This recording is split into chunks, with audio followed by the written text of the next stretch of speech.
Well, Halloween has come and gone this year, and I'm recording this on the end of Halloween night, and the sun's just starting to come up on the next day, which is All Saints' Day that we know of. This year was somewhat special, but then again confined in other ways, for this is the first time in quite some time that we've had a full moon on Halloween itself.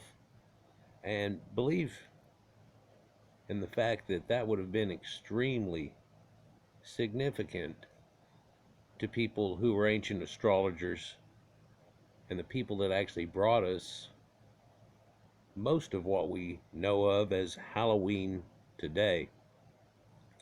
Ancient Celtic rites and so on, that these druids were much more in tune with nature and time and the cycles of things than we seem to feel that we are today, but we're just so far advanced that farmers still go off of it and almanacs and things, and I've talked about it quite a bit. When you look at a picture like this is something that was done in Ireland on a sacred hill, and they went ahead and did it this year. There's a maiden there dancing below it. We went ahead and set up good last night for everybody. Extra lights, strobes, the whole 9 yards, the extra blue lights that we had going on. We didn't put the projector system out, and sadly, the stagecoach has got so many leaks in it, it couldn't stand up correctly. Tried to fix it and it kept popping loose, and we're just probably going to have to let that go. But it's been the kind of the showpiece, or at least what would make one half of our yard full for a few years now. Kind of well known in the area, but to show you the difference of years, it wasn't but a couple of years ago where we knew we had had probably 600 to 700 kids.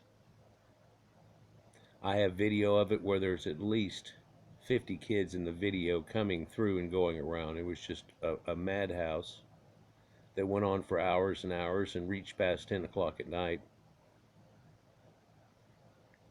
But last night, if we had 50 people, that would be exaggerating probably.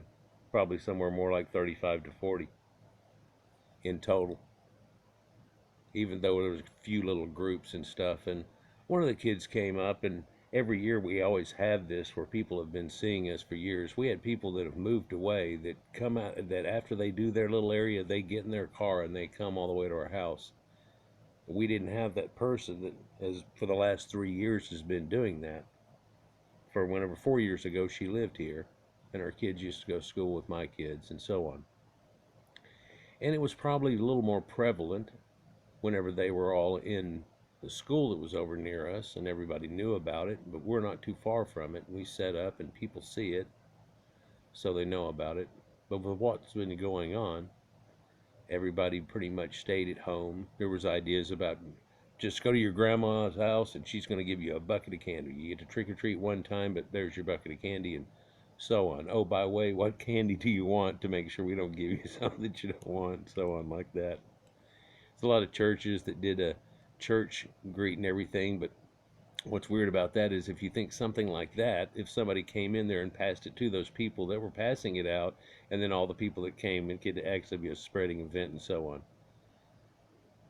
Well, it's not something that we should worry about as much as they've tried to force upon us, and of course a lot of that is done for alternate reasons. But let's get off of that topic here and get into the topic at hand. We're talking about Halloween, and then now All Saints' Day is starting here. So it's supposed to be a day of remembrance of the dead and those that had come before. So sitting and looking at this picture before I started, things ran through my mind, and childhood thoughts and an experience which maybe I'll relate to you here shortly or at the end, for this won't be that long of one whenever I go through the article.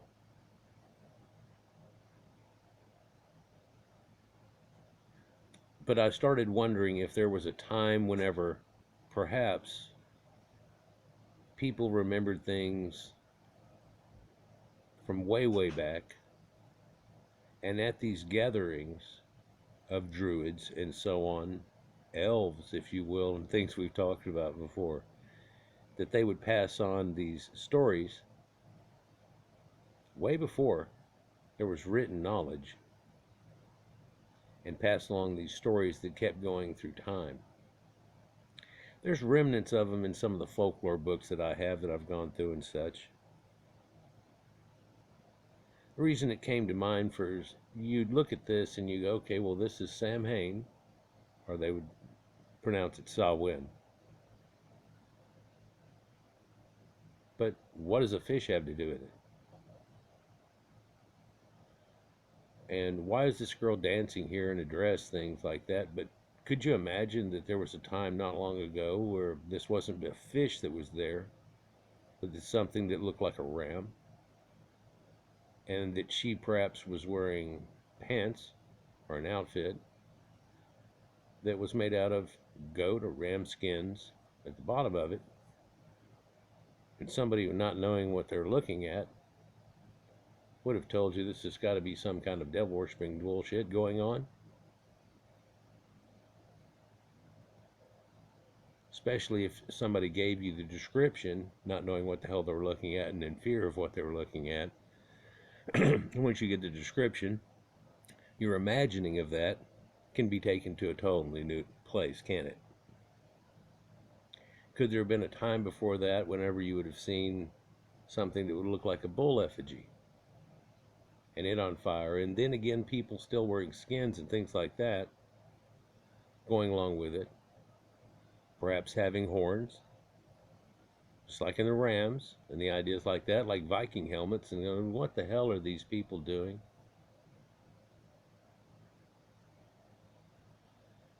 In reality, what does a fish have to do with it? Well, we're actually in the age of Pisces, coming out of it, and we're on the cusp, or well past the cusp of the dawning of the age of Aquarius, just like the song, and we're coming into that age. And so if you know that fact and the celebration of it, a fish makes much more sense in Pisces. Well, it's two fish. Where's the other one? Well, it's across the pond.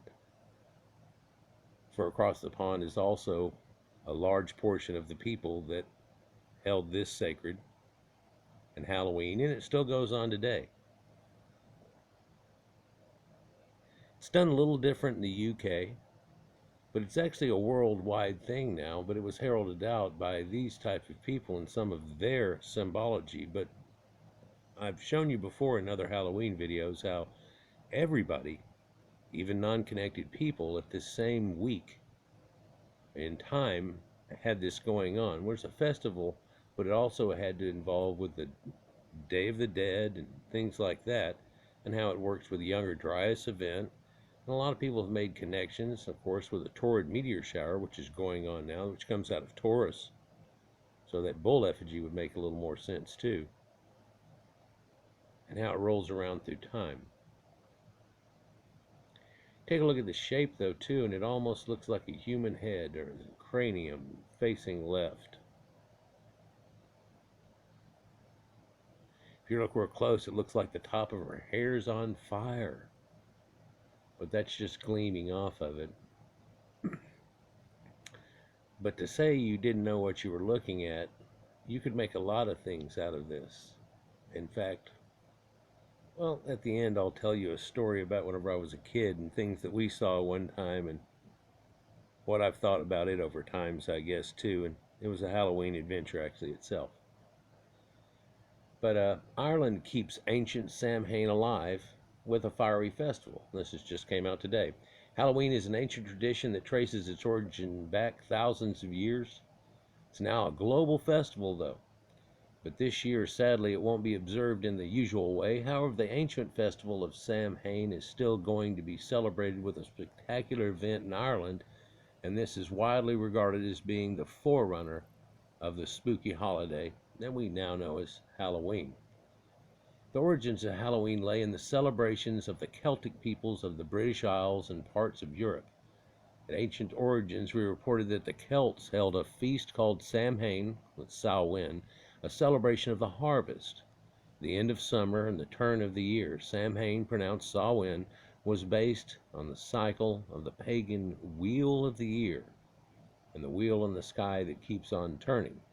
And I've made a lot of videos about this and how this makes connections, farming people, things like that. And it goes back, but it goes back to way before we believe there was farming. But then we have connections that show that that must have been in fact. In fact, looking at Cro-Magnon man and his lack of prognathism and chin, and this really does point out the fact that this goes back much farther than people are willing to even think about, it seems. Make no mistake, at the Younger Dryas event and the things that came out of that, that kind of wiped a lot of this off the planet. And there's been other events that did such. But here's a rite that they're showing here as a picture, but this is a modern druidic interpretation. Some people call it a mocking and all this type of stuff. Well, they're not exactly, but they're trying to do it as well as possible and keep this home fires burning idea going on. Make no account, this is a fire festival, and there are 4 of them, and they all go along with a wheel. In fact, there used to be a sparking wheel that actually started the bonfires, that did the things, and all of this situation has to do with sun worshiping and a lot of things that I've talked about in other videos. Samhain, the origins of Halloween. Well, Halloween is the shortened form of All Hallows Evening, when saints of the dead are commemorated by many Christians. During Samhain, the Celts believed that the dead walked the earth, and this echoed in the Christian festival of All Hallows Evening. Scholars believe that the Celtic festival was Christianized and that this was crucial in the development of what we call Halloween today. Well, yeah, but it really wasn't a Christian thing, but it's been Christianized. So that was almost backspoke. But you can imagine in a modern day, whenever you try to bleed out these things, it's talked about in the other way, but it goes the other way. In fact, we've talked about the reality of Christmas and how that all works together, and with sun worshiping too, with the sun reaching its lowest point on the 21st, and then 3 days later, where it sits still, it starts to rise again. And that echoes again in Christianity, to keep all of these things in a different form.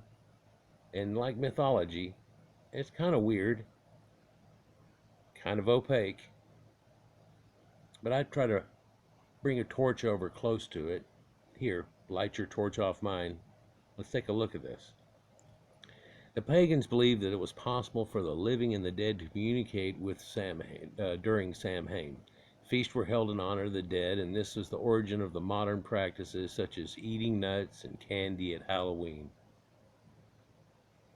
Well, man, that's kind of bland speak at it, and it's really not quite the same as they're saying. What they believe that the veil between the two worlds was the closest at that time, and so there was an ability to make contact.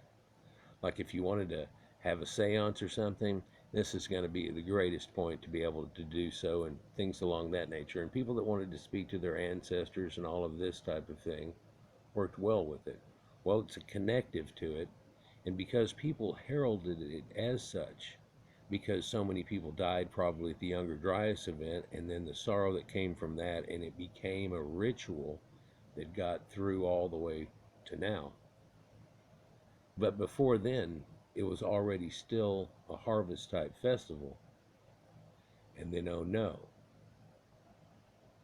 And then it's a harvest festival again, but it contains the thing and the oh no and the keeping away of demons and all the things that have passed down and turned into comets and trails of asteroids coming in as witches and demons coming into the earth that could do something. So you're going to put out jack-o'-lanterns to bay it off.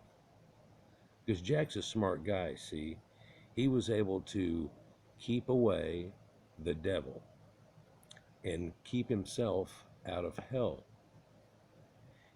Jack is a jack of all trades, and he's a trickster, and he ended up tricking the devil. When he was caught in a tree, put a cross on it, and to let him down, he said, "You'll never invite me into hell or the afterlife."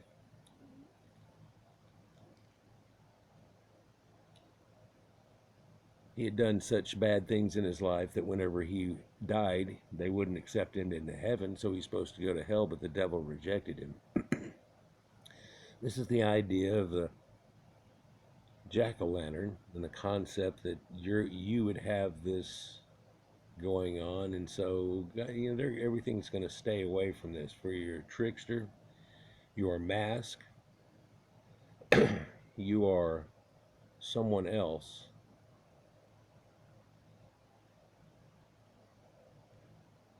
For this sacred night.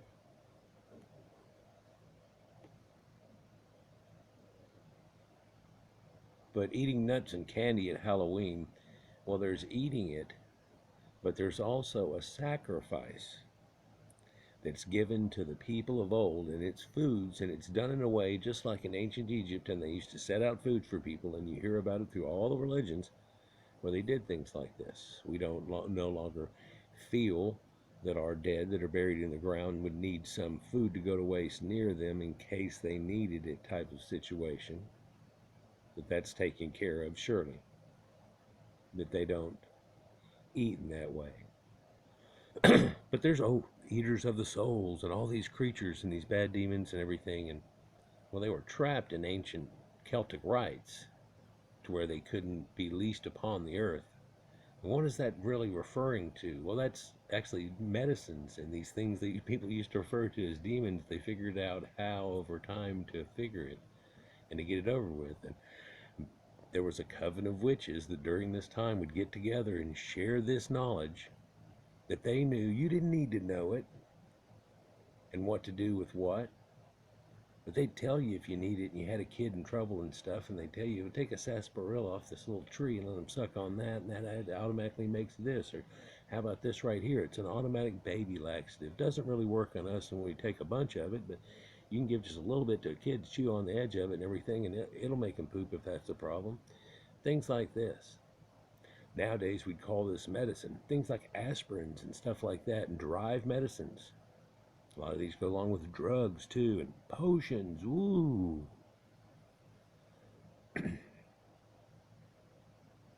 There's a rare blue moon with this one though. I was talking about it right there. In Ireland and many other areas, bonfires were lit in parts as offerings to the spirits who walked the world during Samhain. It was also believed that the fires purified the land and gave it protection from supernatural forces. This year in Meath, Ireland, people will once again light bonfires to celebrate the Celtic New Year. This despite the fact that most of the country is under restrictions because of current... So here's a looking of some event. And if you look at the dais that's on her head, this ought to make a lot of sense, for this has to do with a woman and her moon and her cycles and everything that goes with it. Sacred feminine too. For what we're looking at here is two crescents and a moon in between. This signifies the triad and the threefold woman as a young woman or girl, as a maiden and a woman, and then a matron in her waxing and waning of her life. But also on a smaller point, a moon cycle's going around, and you could bet that that would be very important on this one, for we have a full moon, but the first two full moons inside of a Halloween month. And it ends in a blue moon, which is significant. Just like a yellow harvest moon or a red blood moon is significant in astrotheology.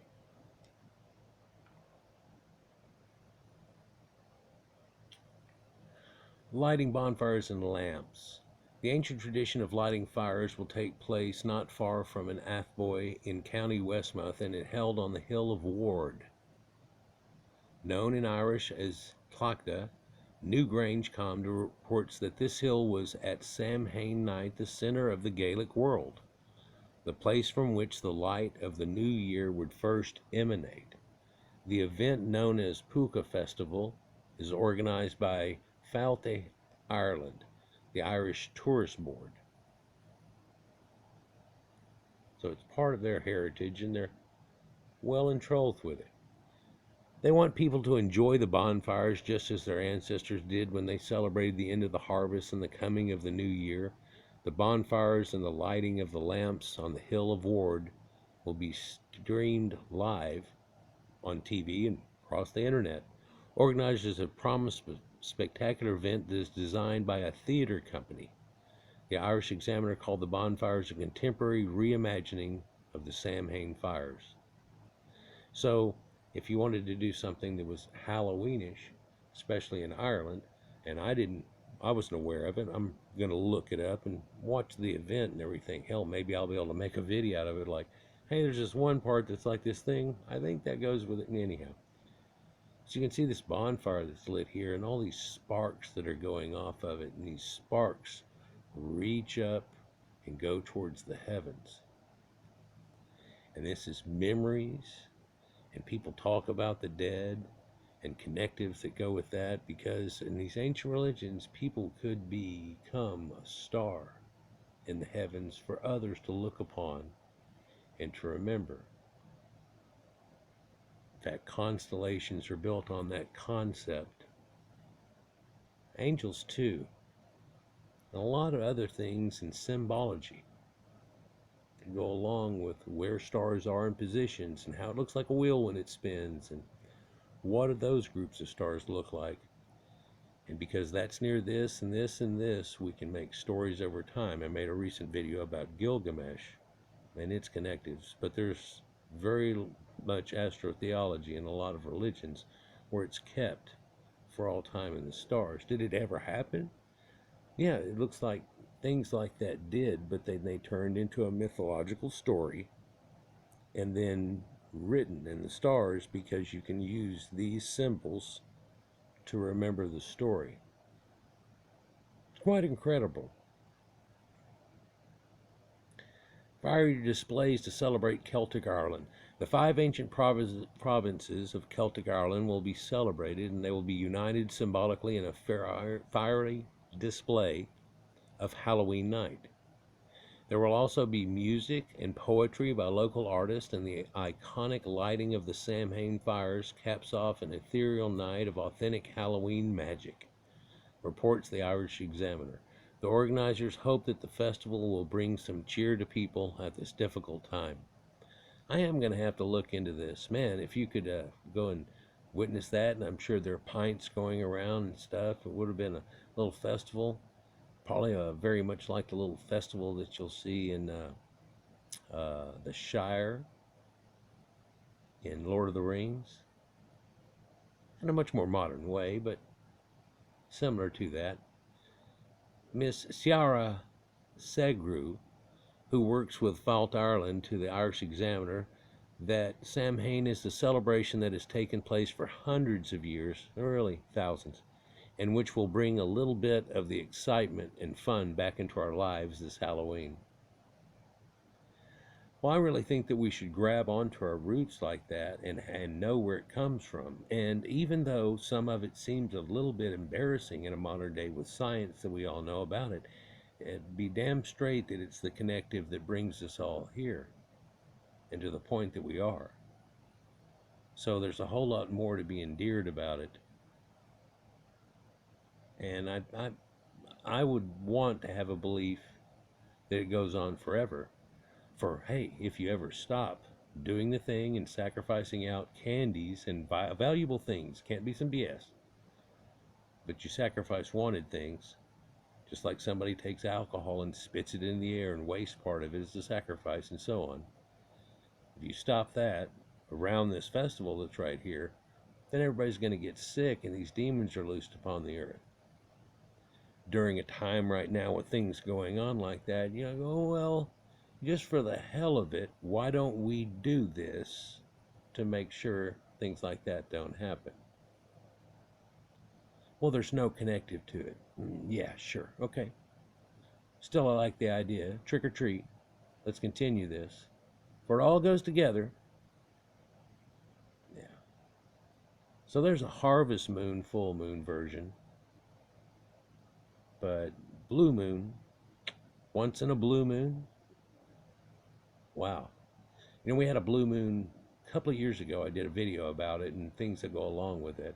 So if you'll take that and the concept of to go along with that and add it to the idea that it's the festival that it is there, wow, this one was kind of important if you were paying attention. The difficult circumstances of the year allow people to celebrate Halloween in new ways and revive old traditions. The Irish Examiner quotes Miss Segru as saying that this year is a perfect year for all of us to rediscover the wonderful old games and traditions that we all grew up with. From bobbing for apples to Baron Brack, the later is a traditional cake eaten for Halloween. Well, they have these soul cakes. Now, you'd have to look up into it in situation, and people that were in need would go around begging for soul cakes and having people pray for them and stuff. But that was actually looking like a blending into the Christianity type situation. But in reality, that goes actually back before in hot cross buns and situations. You can find the Sumerians doing this situation, and Egypt.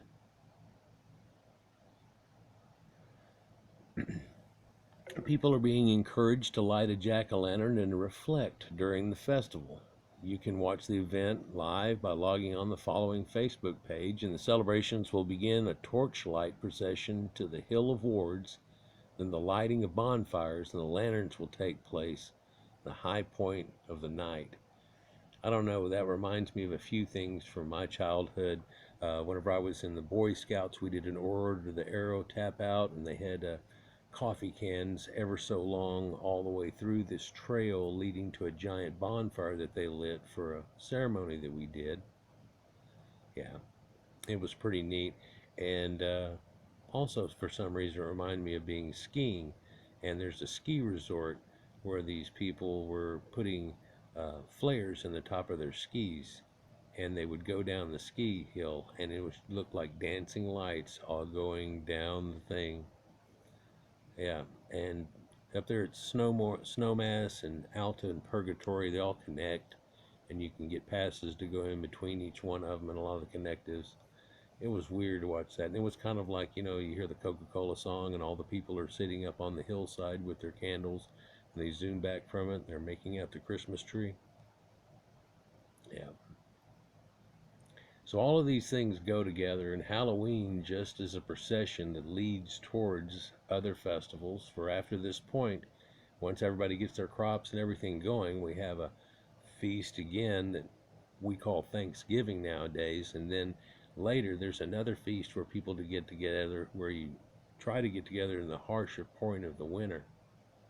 Some of these are done to find out if some of the other people have fared less well, and you can help them out, because if you don't, everything can go to crap, especially if we go back older and older and older time.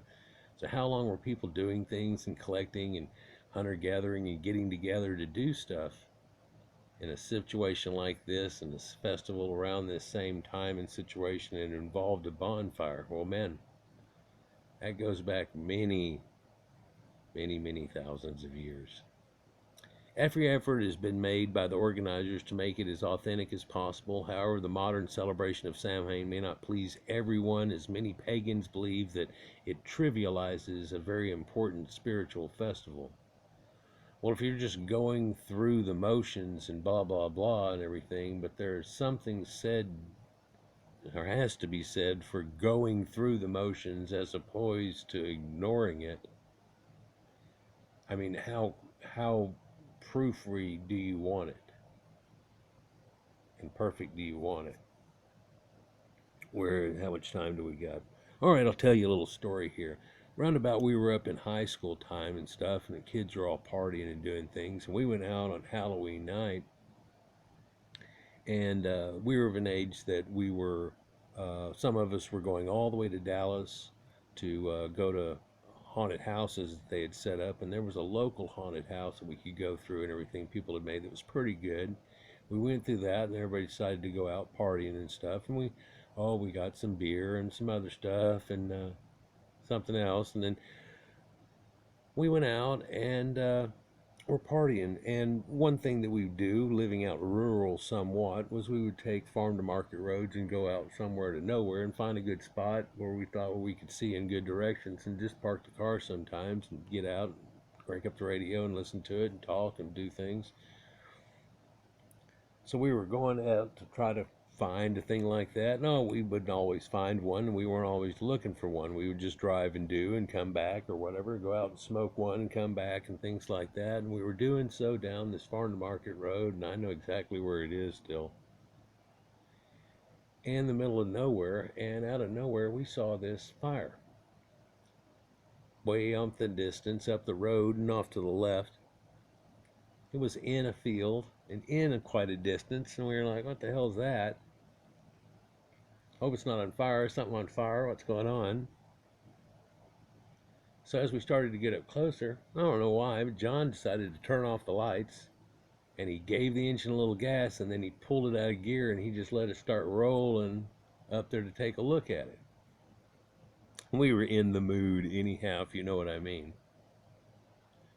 Right? So, let me go to the very top picture here. Or maybe this bonfire is a little bit better, for it wasn't a fish and Pisces and things like that.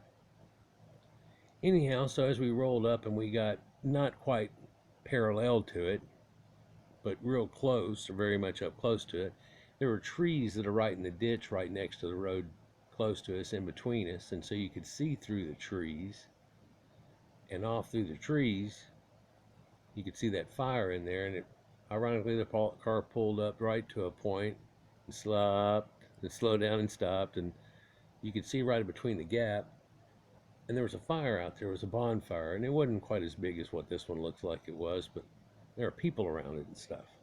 And so we're thinking, oh wow, well, there's, I don't know, there could be a kegger going on for Halloween. Who knows what's going on? You know, a lot of people have those going on around there.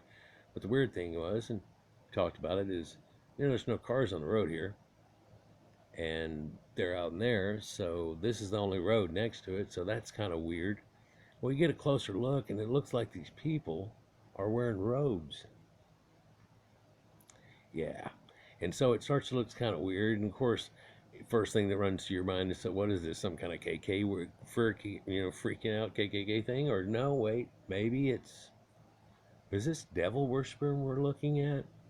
And I remember everybody leaning over and looking out, and then getting a good look at them with their hoods and everything, and somebody said real quietly, "Oh my God," and they all turned around right then.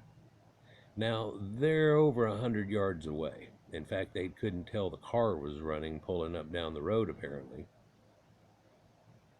But they all turned around right then, and that freaked us out. And the dude put it in gear and started going, and I said, "Turn on the lights or you're in a wreck." And he turned on the lights, and we zoomed down the road. Well, that freaked us all out. We're talking about it and everything for a while, and finally we have to get off the subject, and we're tripping. So,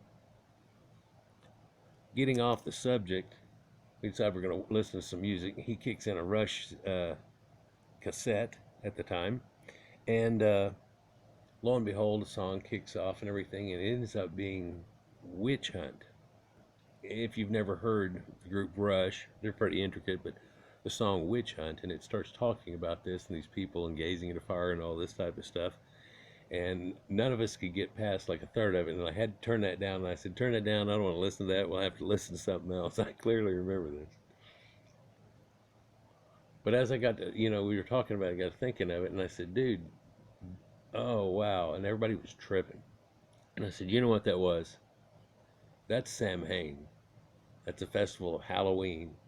Like and like Halloween the movie had come out, and the guy wrote Samhain on the chalkboard, and and a lot of people knew about that, but they didn't know what the hell it was." And I said, "Well, that's kind of where we," and I explained it all out to them, and they're like, "Whoa," and everything. We thought that's what we were experiencing. Still, one of the things we couldn't get over is where the hell they come from. There's no cars, and whenever we had to go, we went on farther down that road, and there's no, where did these people come from? And they had a bonfire out there just in this middle of this field. Oh man, they must have been 120, 130 yards away. I play golf, I'm pretty good about it. It's about a 9-iron. Maybe a little more. Yeah, how about that? They were all around this fire, hanging around it. Yeah, it was a weird experience. I got a video coming up that's got a picture in it that kind of reminds me of that moment too, and that reminded me of it. And then and I'm like, well, that's a Halloweeny thing, and then now doing this and everything, and that kind of reminded me of that. So I thought I'd just share that with you. But I've always tried to clear the fact that, well, we weren't looking at no KKK thing. That's stupid. There was no cross or yeah, no. It was just a little bonfire. I mean, it was half the size of this right here, but there's a group of them around there. They had robes on, like that whole long-armed kind of thing. Yeah. They had that thing on. They weren't white robes. They weren't black robes. They looked dark, but you could see the light off their robes, kind of. I don't know what color they were, but they weren't bright white and they weren't black. Or if they were black, they had a little bit of sheen to them. I don't know. How many of them were there? Oh, it looked like about 9 people, maybe. That's what we kind of agreed on. At least 7, if not 9. The weird thing was is they all turned around at once, like they were doing something and didn't give a damn about us, and then all of a sudden they all looked right at it. Anyhow, I hope you've had a good Halloween. Ooh, scary. Enjoy All Saints Day. Remember those that have come before. Keep it sacred.